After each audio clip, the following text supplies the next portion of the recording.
Hello and welcome back everyone. जैसा कि last session में हम लोगों ने डिस्कस किया था कि जो आपके कंट्रोल पैनल में एक्सेसिबिलिटी ऑप्शंस होते हैं उसमें कीबोर्ड टैब हमने डिस्कस किया था, जिसमें आपकी स्टिक की है, फिल्टर की है, टॉगल की है और उनके क्या यूजेज हैं। नाउ आज हम लोग बात करने वाले हैं साउंड टैब के बारे में। अगर आप नए यूजर हैं तो हमारी प्लेलिस्ट ज़रूर विजिट कीजिए, वहाँ पे सारे वीडियोज़ कैटेगराइज हैं, यानी कि आपके सब्जेक्ट वाइज और क्लास वाइज आपके वीडियोज़ हैं, तो आपको स्टडी करने में आसानी होगी। दूसरा बात अगर मैं करूं साउंड टैब के बारे में, तो जो आपकी साउंड टैब होती है इसमें आपके पास फर्दर दो ऑप्शंस होते हैं, use sound sanitary and use show sound. Now इनका यूज क्या है और कैसे हम लोग इनका यूज करते हैं। पहला जो आपके पास ऑप्शन होता है साउंड सैनिटरी का, इसको फर्स्ट ऑफ ऑल अगर आपको इनेबल करना है तो आपको क्या करना है, यहाँ पे जो चेक बॉक्स दिया हुआ है इस पर आप क्लिक करेंगे माउस से, तो यहाँ पे टिक मार्क आ जाएगा, यानी कि राइट मार्क आ जाएगा। देन आप अप्लाई बटन पे क्लिक करेंगे एंड ओके बटन पे क्लिक कर देंगे। इन अ सिमिलर मैनर अगर आपको शो साउंड ऑन करना है, इनेबल करना है, तो आप यहाँ पे क्लिक करेंगे और अप्लाई करके ओके कर देंगे। सो इससे क्या होगा, ये आपके दोनों ऑप्शन से इनेबल हो जाते हैं। साउंड सैनिटरी का यूज आपका जो है क्या हो सकता है, देखिए sound sanitary is design to help using users with auditory impairment, यानी कि जिनको सुनाई कम देता है या फिर सुनने में कोई समस्या है, उन पर्सनस के लिए, उन यूजर्स के लिए आपके पास यहाँ पे साउंड सैनिटरी का ऑप्शन होता है, जिससे क्या होता है, एक विजुअल वार्निंग आपकी जो है जनरेट होती है। जब भी कोई साउंड इम्पैक्ट आता है तो एक विजुअल वार्निंग, यानी कि आपका हो सकता है जो नोटपैड है वो फ्लैश करे, ओके, तो जिससे आपको पता चले कि आपकी जो साउंड रिलेटेड कोई एक्टिविटी हुई है, ठीक है। उसके लिए आप अगर इसको यूज़ करके देखना चाहते हैं तो सिंपल आप क्या करें, अपने स्टार्ट बटन पे रन पे जाएं। रन क्या होता है आपका, रन में जाके हम लोग कोई भी डायरेक्ट कमांड एग्जीक्यूट कर सकते हैं, किसी भी फाइल को ओपन कर सकते हैं। तो नोटपैड को ओपन कर लीजिए वहाँ से, या फिर डायरेक्ट शॉर्टकट में जाके आप नोटपैड पे क्लिक करके नोटपैड को ओपन कर सकते हैं। जब नोटपैड हम ओपन कर लेंगे तो उसमें कुछ भी आप रिपीटेड करेक्टर्स लिखिए, बार बार करेक्टर्स लिखिए, तो उससे क्या होगा, notice that desktop will flash for a fraction of second along with the visual errors sound code, okay. तो ये आपसे, ये आप किस वजह से हो पाता है, आपकी जो साउंड सैनिटरी आपने इनेबल कर रखा है उस वजह से, कि आप जो रिपीटेड करेक्टर लिख रहे हैं उससे जो आपका साउंड जो जनरेट होना चाहिए उसकी वजह वो क्या कर रहा है, डेस्कटॉप फ्लैश कर रहा है, जिससे आपको अगर जैसे ऑडिटरी इम्पेयरमेंट है तो आपको समझ आ जाता है कि here are something related to sound, आप समझ सकते हो वहाँ पे जो साउंड कोड्स होते हैं, उनके एरर कोड्स होते हैं कुछ, ओके। नाउ डिसेबल करना है तो अगेन उसको अनचेक कर दें, जो आपके पास वो बटन होता है उस पर दोबारा से क्लिक करेंगे तो वो आपका टिक मार्क हट जाएगा और ओके बटन पे अप्लाई करके ओके बटन पे क्लिक कर दें।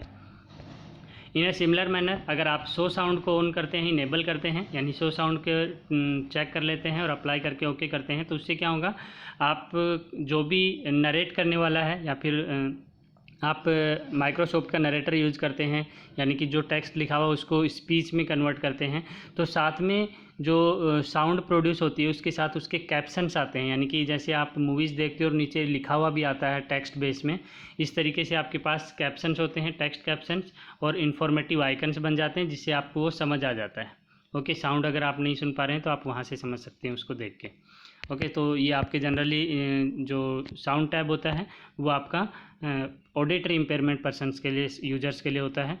नेक्स्ट आपका डिस्प्ले टैब होता है। डिस्प्ले टैब जो है generally it is a window with options of configure accessibility option to display the displayed, यानी कि आपको डिस्प्ले रिलेटेड अगर आपको कोई सेटिंग्स करनी है, ओके, तो आप डिस्प्ले टैब पे क्लिक करेंगे। यहाँ पे आपके पास देखिए दो चीज़ होती हैं, एक तो आपका कॉन्ट्रास्ट से रिलेटेड होता है, दूसरा आपके कर्सर ऑप्शंस के लिए होता है।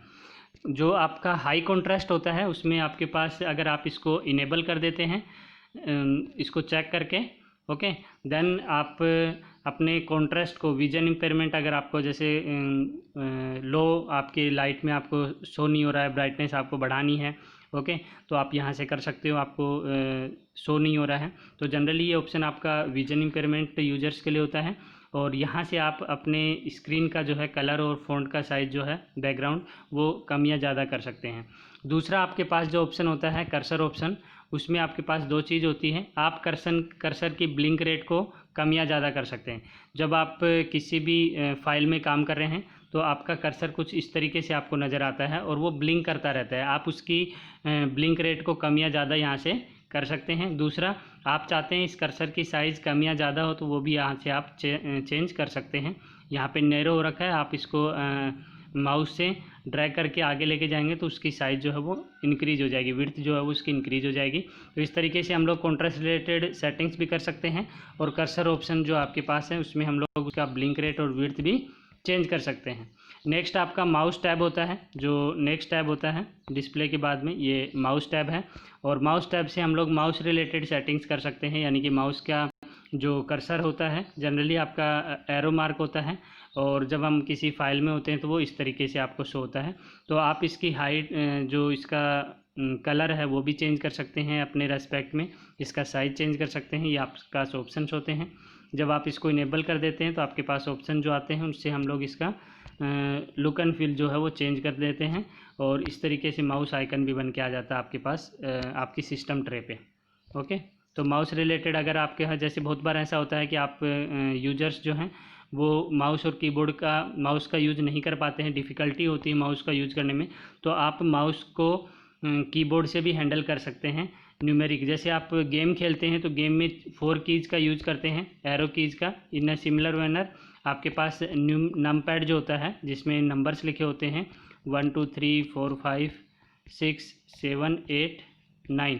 ओके, तो ये आप इसका यूज भी कर सकते हो माउस को हैंडल करने के लिए, यानी कि अगर आपको लेफ्ट हैंड साइड जाना है तो 4 प्रेस करना है, राइट हैंड साइड जाना है तो 6 प्रेस करना है, डाउन जाना है तो 2 और अप जाना है तो 8 प्रेस करना है।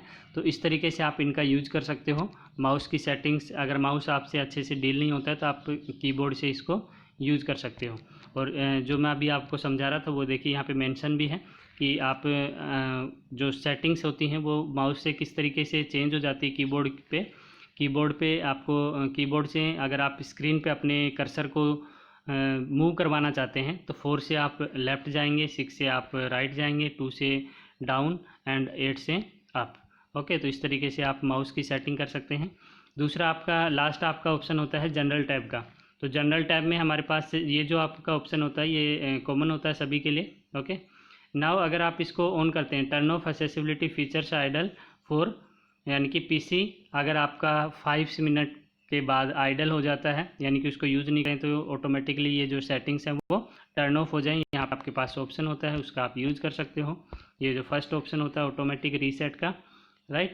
और फर्दर आपके पास नोटिस से रिलेटेड भी ऑप्शंस होते हैं, नोटिफिकेशन अगर आप इनको ऑन करके रखते हैं तो वार्निंग रिलेटेड जो नोटिफिकेशन आते हैं वो आपको आ जाएंगे। और एक आपका ऑप्शन और होता है that is serial key device. Serial key device generally ऐसे यूजर्स के लिए होता है, assistive peoples that have difficult using the keyboard और माउस, दोनों को यूज करने में समस्या है।